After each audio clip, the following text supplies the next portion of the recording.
I go through these tiny, regular existential crises. Only they're a bit different from what am I doing here, and they're more of, well, I'm here, so I must be doing something. Right?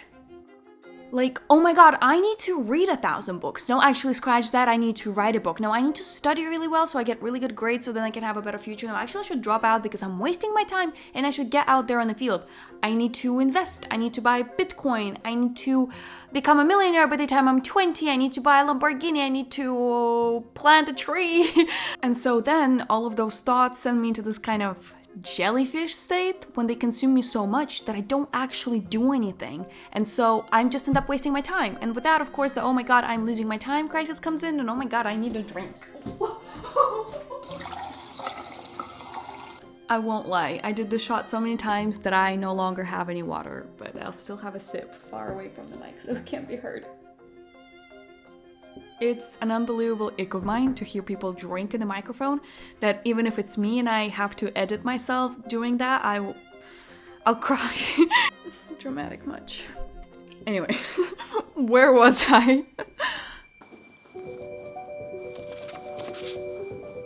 Ever since the cognitive revolution, sapiens have thus been living in a dual reality. On the one hand, the objective reality of rivers, trees, and lions, and on the other hand, the imagined reality of gods, nations, and corporations. As time went by, the imagined reality became ever so powerful that today, the very survival of rivers, trees, and lions depends on the grace of imagined entities such as the United States and Google. So true, bestie. The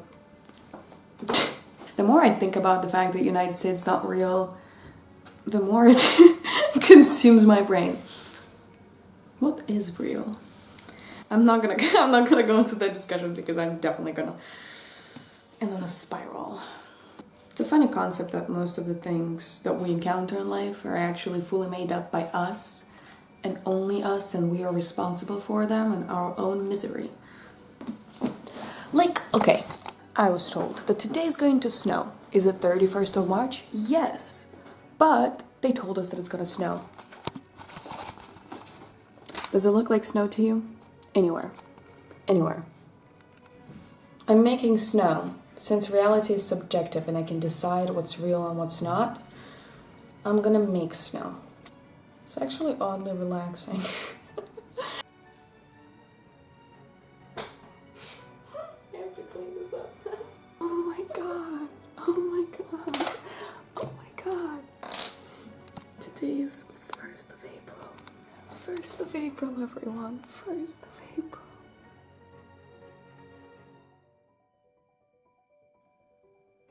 Existing as a concept is a bit weird to me, like having cognitive functions and like having hands, and it's just like sudden realization that I'm in a POV of a game and they just move. I'm not telling them to do that, they're just doing this, I don't know how. But it's also fun, especially having that internal monologue. So it's this little voice that's constantly talking to you, and even if you're alone, you're still conversing. I honestly think that that's quite concerning. Really? You don't do that? Not really. Like, you don't have inside jokes with yourself, or like pretend that you're in a James Corden interview because, I don't know, like you're super talented and super successful and you like, I don't know, created time travel and became a millionaire by the age of 20. Existential crisis, right? Anyway, there's something in my eye. It's the existential crisis, I found it! Hello, welcome. I think today we will be looking into the concept of existential crisis. Like, I never am sitting like, okay, I'm having an existential crisis, but I'm thinking like, I'm always having those kind of thoughts, but I never acknowledge them as being an existential crisis. I actually think that they're always there, and then like, at certain moments I'm like, oh shit, I'm actually like, oh shit. I've been thinking about this quite a lot. Maybe it's like I think it builds up, because first it's just like a thought, and then it's like, and you're constantly thinking about you're building on it, and it's like, and oh then shit. it's just like, fuck. To me it's like random moments, like I just get there like from 0 to like. I I used to have like these moments where I'd snap, like I feel like I wasn't in my own body. Yeah, Or, like yeah, I was yeah. like a couple Floating of centimeters around. floating, and I had so much trouble doing anything. Yeah, it was picking so. things up, focusing, eating, because I felt like I wasn't in my body to move I it. have the same thing. And I had to like, it literally took me so much fucking effort to get back into it, because you have to focus and be like, no, fucking, like, and then it just I feels would unnatural. cry. And then it would just feel so unnatural, because you feel like I'm just moving like a bunch of limbs Yeah. that I know what to do. Okay, I actually still do that. Sometimes I still think, I'm like, okay, like I look like this. Like I can do this, but I can also like not move my head. Mm-hmm. When we're doing biology, the whole like neurons and the process, I'm like, Yeah. how? Like, I'm technically deciding to do this, but I'm also not deciding. Like, it's, Mhm. no. But I think it's just like the difference between things that you do like automatic pilot, so things like breathing, things like blinking, things like keeping. Oh my god, now I'm gonna have to focus on blinking and breathing. Yeah, I yeah, But don't. it's but it's like things you just do without because same. you've been doing it your entire life. It kind of goes on autopilot. But then there's things that you actually need to think about because you don't think, oh, I'm gonna like scratch my fucking ear every fucking second of the day. So you have to think, okay, I'm gonna raise my hand and scratch my ear. But what if you don't try to make a difference? Like, I don't actually have to contribute to like any societal values. I just want to live my simple life and go on doing my silly little human tasks.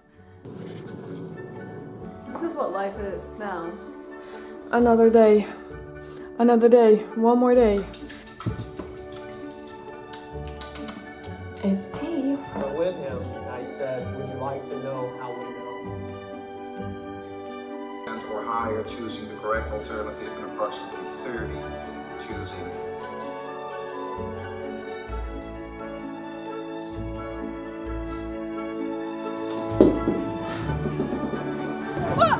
I'm gonna fall! Oh my god!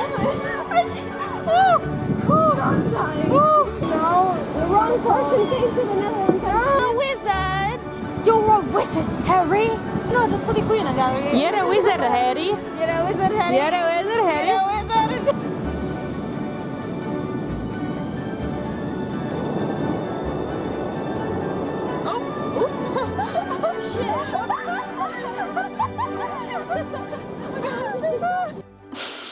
I have so much work to get done, but instead I'm watching as a cake. It was the weirdest thing in the world. Like, there are people saving lives, and I am making cake look like other things. This made me think that, well, someone has to. Someone has to be out there and make cake look like other things, and other thing, no one has to be saving lives, right? I'm definitely not saving any lives right now. I'm feeding myself, I'm saving my own life. It's tacos. But then listen to this. Even if you're not doing that, even if you're doing, I watch so many episodes of Grey's Anatomy that I'm convinced whenever I cannot form like a compound sentence, that is because I have a brain tumor, that I'm going to die by the age of 20. Millionaire. We're becoming a millionaire by the age of 20. We're not dying by the age of 20. Millionaire, money.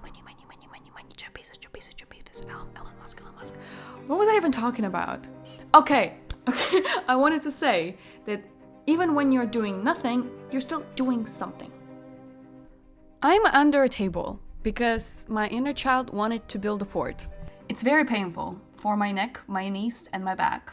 The reason I'm in this fort is because I will be conducting research. Existential crisis. Existential crisis, by definition, refers to the ensemble of feelings and questions we have to do with the meaning and purpose of life. If you can stop trying to live for the end or the goal and start living for the act of being itself, then your life becomes about living fully, choosing integrity and being passionate. Eventually that existential crisis ceases to exist, and sometimes it actually brings over a wave of creativity and suddenly convinces me that I'm Van Gogh or something. Yes, I had these prepared because I knew that I was gonna say that. But sometimes that wave of creativity results in me making YouTube videos. Actually, that's what it usually results in, and I have so much evidence to show for that because I made a ridiculous amount of those videos that never went anywhere. But they always happen whenever I have an existential crisis. Existential crisis, I don't know if I can qualify it as that. Oh, the golden hour is gone. That was very freaking quick. Quick. Quick. Quick. Quick. Anyway, there's not really any logical conclusion to all of this because I'm just an 18-year-old uni kid. I have no idea why humans are here. I have no idea why society. And I study sociology. But I still would like the conclusion to be some sort of deep, insightful, philosophical, profound, esoteric, I don't know.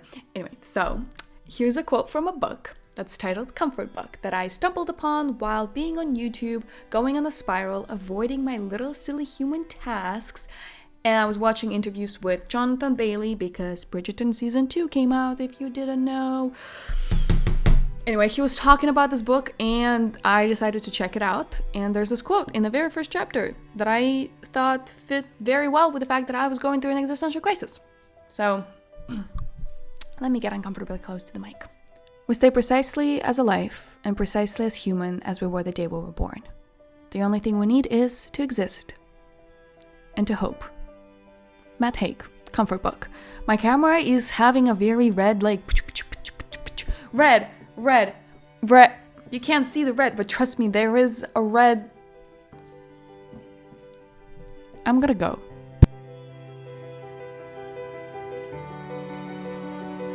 And what gives me existential crisis? What doesn't give you existential crisis? Time! Should be time! Time gives me existential crisis.